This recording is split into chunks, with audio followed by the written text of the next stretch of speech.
Hey there. Oh man. Welcome to Talking Watercolor. I'm on a marathon recording session today, and I just shot a tutorial that I forgot to plug in the microphone, so I had to reshoot my intro and ending, but I'll have to do a voiceover in the middle part where I'm actually doing the drawing. So yeah, it's one of those days, and I'm not reshooting the tutorial, so I'm gonna make it work. So anyway, welcome to Talking Watercolor. Hi there, new viewers and returning viewers. I'm glad you're with me today, and this is vlog I think 33, podcast 33. I'm setting this out there. I don't know really. That just goes to show you my my newbie status in the realm of YouTube creators. That I'm not quite sure whether it matters whether I'm setting these in as a vlog or it's a podcast. But I am posting this out to YouTube as a podcast. So I just heard on, I think it was Nick Nimmons live about, if you're going to be doing podcasts, maybe start your own, its own individual channel for the podcast. But yeah, I'm not doing that quite yet. I'm not quite that good of a talking head, and don't know if I'll ever be. So, but anyway, I have gotten some good comments in the last few days since I shot my last and posted the last Talking Watercolors. Uh, Let me look here. I have. All right, yeah, I made a little note here that you would think by starting a watercolor channel would mean I would get to spend more time doing watercolors. And no, that hasn't turned out to be the case so far. I'm with all the editing and researching and then also doing the drawing tutorials, it's kind of cut into my watercolor time. So I'm feeling that might be some of the reasons I'm feeling the yips on some of my tutorials is I'm just simply not getting to spend enough time doing it. So now that I have officially turned in my request for retirement in about a year and a half, I'll be planning and scheming on new ways of doing watercolor and or finding new and inventive ways of not doing watercolor. It seems to be the case too. I'm always geeking out about other things that send me down a lot of different rabbit holes. But that's half the fun of learning, and that's one of the things I really do want to express to my students is that it really is a life full of learning, and you really do have to embrace it and never get in the mindset that you're too old to learn anything. So, and that's really what I'm trying to model in all the things that I'm doing with the YouTube channel, doing the watercolor and learning the 3D modeling and the animation, the 3D animation as well, that even the old guy in the department is learning these new things along with the students. So just as long as I can stay a class period, maybe sometimes if I'm lucky, a week ahead of where my students are at. And I do know what they need to learn with that stuff. I just may not be able to do it to a full extent myself without a whole lot of tutorials that I've watched on YouTube as well. So YouTube's a great resource, and I really do like using it in class, and it is just a marvelous thing to have that kind of a resource there for students to really learn from people. If I don't know it and if I'm not the expert at it, I can find those experts and direct the students towards it. So, and that's the same thing with watching my watercolor channel. Man, there are tons of really good watercolorists out there on YouTube doing some amazing things. So get out there and look at what they're doing. And because it's not that I'm not wanting you to paint necessarily just like I am. I'm showing you what works for me, what I have learned over a lot of years of hard fought knowledge and experiments and just doing it for the last 45 years. There's other artists out there that can show you things that they've discovered in their journey as artists as well. So don't just limit yourself to my channel. I doubt if you are. If you are, get out there and look at some other watercolor artists and other channels that can help you draw. Amazingly, I have found that there's a lot of really good drawing and painting tutorials done by people doing it digitally. And don't stick your nose up at that, because they are really good. The digital painters are really amazing. I've worked with the tablets and the iPads and the digital software to do it as well. I can draw pretty well with digital. I just haven't found the love with the digital painting yet. Mainly because I haven't spent the time with it. And again, it's time on task before you really start becoming comfortable with it. I'm in no ways comfortable with it, and it takes me more time to do it than what I like. That's the thing I like about watercolor, is that it's so quick and fast and immediate. It yields some crazy cool results if you do it just right. So, yeah, that's my spiel about getting in there and working with watercolors, or at least trying to find the things that keep you from doing it. That's where I started with this train of thought. Oh yeah, I did have a comment from a couple of viewers actually that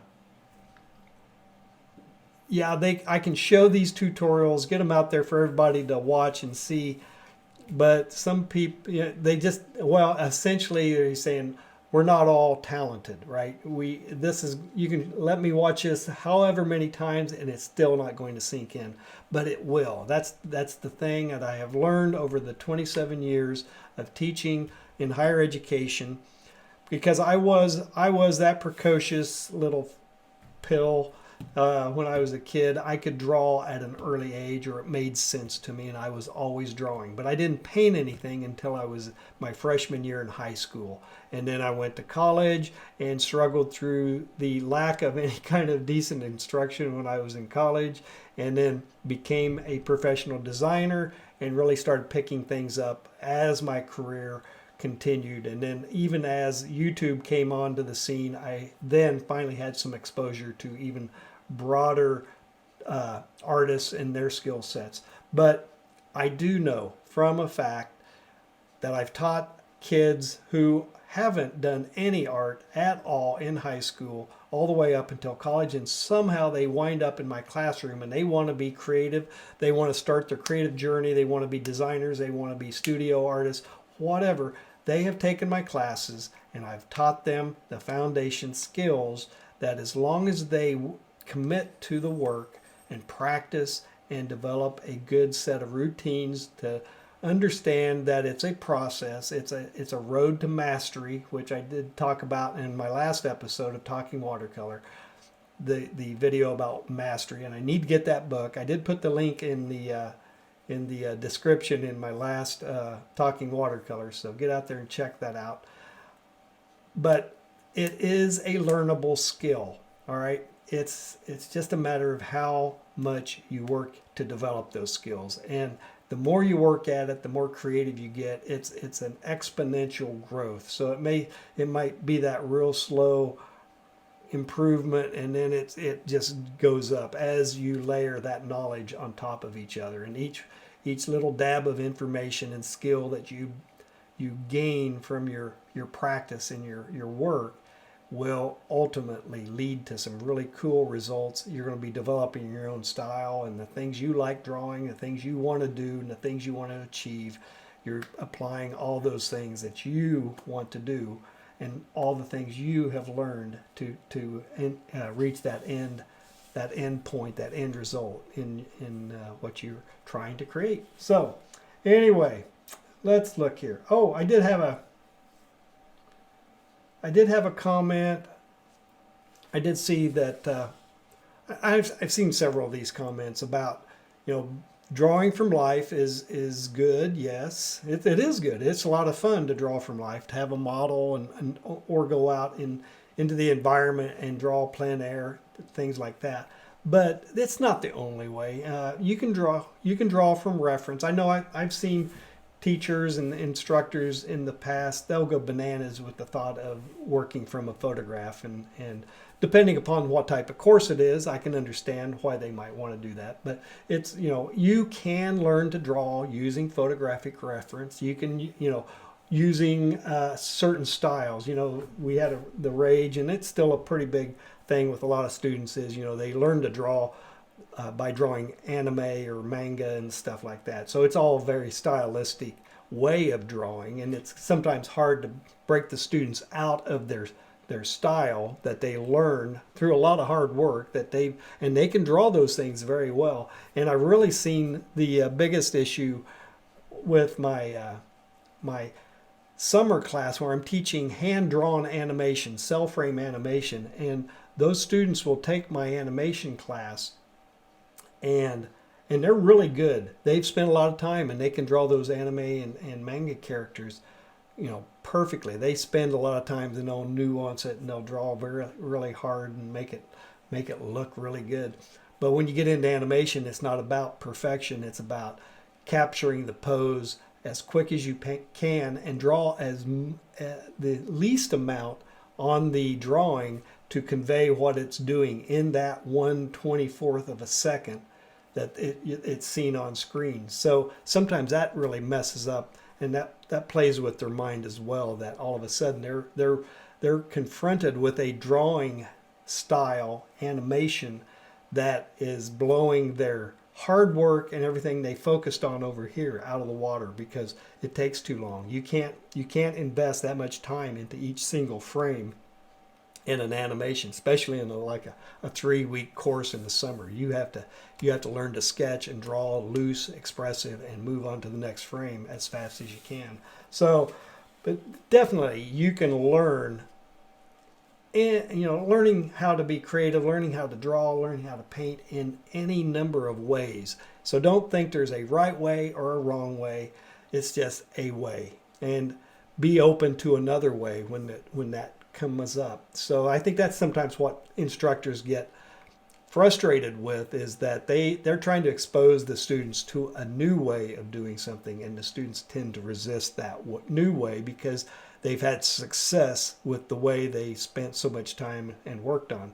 And instead of embracing the idea they can take skills from that way they learned and apply it into this new way of doing it. So yeah, I don't hold fast to any one certain way of doing anything. And I think that's my graphic design training, that it's about problem solving. You use whatever means necessary to solve the problem in a given amount of time. So, and that's one of the things that I'm so thankful about being a graphic designer for all the last 35 years, that it's really given me a problem solving mentality and a means to look at a problem and approach it in different ways rather than the same way on different problems. So that's the fun thing that I've learned in the course of my career, is that there's always a new way of doing something. So you might as well check it out, see if it's worth investigating. It may not be for me. It may be a nice deep rabbit hole I go down, and that's definitely how I feel about the 3D modeling and working in Blender. I think I've mentioned that in some of my episodes before, is the software that I teach up at the university in my 3D animation and 3D modeling courses is Blender. It's a really fun software, and it can do amazing things once you learn it.